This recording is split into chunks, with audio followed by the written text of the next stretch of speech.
안녕하세요. 아시아 최고 면세 전문지 DFN의 김재영 기자입니다.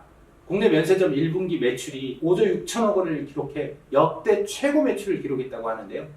특히 화장품이 62.5%를 차지해서 3조 5천억이나 기록했다고 합니다. 면세품 10개 중에 6개 또는 7개가 화장품이 팔렸다는 소리인데요. 인기가 정말 대단합니다. 네, 그렇습니다. 전년 동기 대비 매출 면에서 45%나 증가했습니다. 화장품이 면세점 최고의 효자 품목이라고 볼 수 있겠는데요. 특히 국산 화장품들의 인기가 대단합니다. 작년 면세점에선 아모레퍼시픽의 설화수가 4,397억, 그리고 LG 생활건강 후가 1조 원이 넘게 팔렸습니다. 면세점만 1조 원을 팔았다니 정말 엄청난 매출입니다.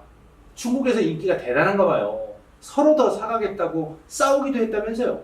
네, 현장 취재로 직접 확인해 본 결과 대량 구매상들이 들고 들어가는 쇼핑백 속 구매품 대다수가 바로 이 후 브랜드 제품들이었습니다. 중국 시장에서의 높은 인기와 더불어 대량 구매상들의 높은 구매력이 매출의 원동력이라고 볼 수 있을 것 같습니다. 1분기 면세점에서 중국인 구매액이 차지하는 비중이 무려 4조 3천억이라고 하는데 전체 매출액의 77%나 차지한다면서요. 네, 1분기 외국인 면세점 이용객 비중은 전체의 38%입니다.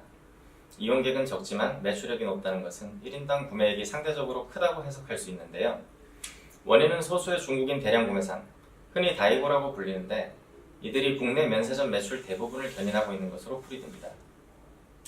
문제는 이렇게 대량 구매상 매출에 의존하는 왜곡된 면세산업 구조에 대한 우려가 많이 지적되는 겁니다. 작년부터 중국에서 신전자상거래법이 시행되면서 단속에 대한 소문이 돌았습니다. 국내 면세점 매출에 직접적으로 영향을 끼칠 것으로 분석됐는데요. 아직까지 중국 당국이 적극적으로 나서고 있지는 않은 것 같습니다. 향후 국내 면세점 매출과 국산 화장품 매출이 어디까지 성장할지 기대가 됩니다. 업계에선 신규로 오픈한 신규 면세점들이 후 브랜드를 집중 판매한 것도 원인이라고 지적하고 있습니다.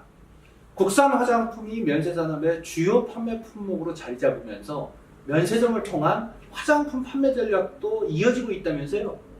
네, 신세계 면세점의 경우 인천공항의 자사계열 편집샵 시코르를 입점시켰는데 이게 대표적인 경우라고 할 수 있습니다.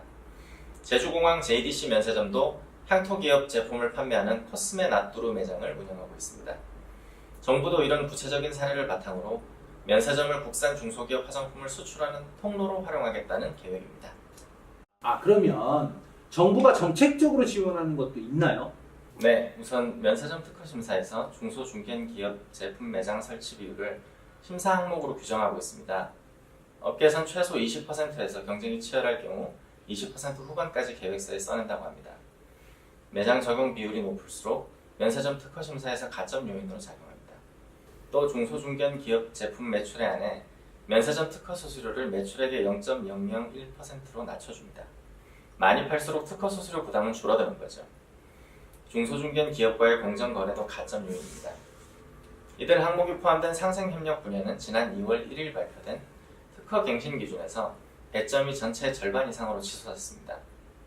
때문에 면세점에서 우리 중소중견 화장품들을 더 많이 만나볼 수 있을 것으로 예상됩니다. 잘 들었습니다. 면세 시장에서 선전하고 있는 국산 화장품들이 더욱더 이 기세를 이어갈 수 있도록 정부와 산업의 적극적인 협력이 이루어지길 바라겠습니다. DFN 김재영입니다.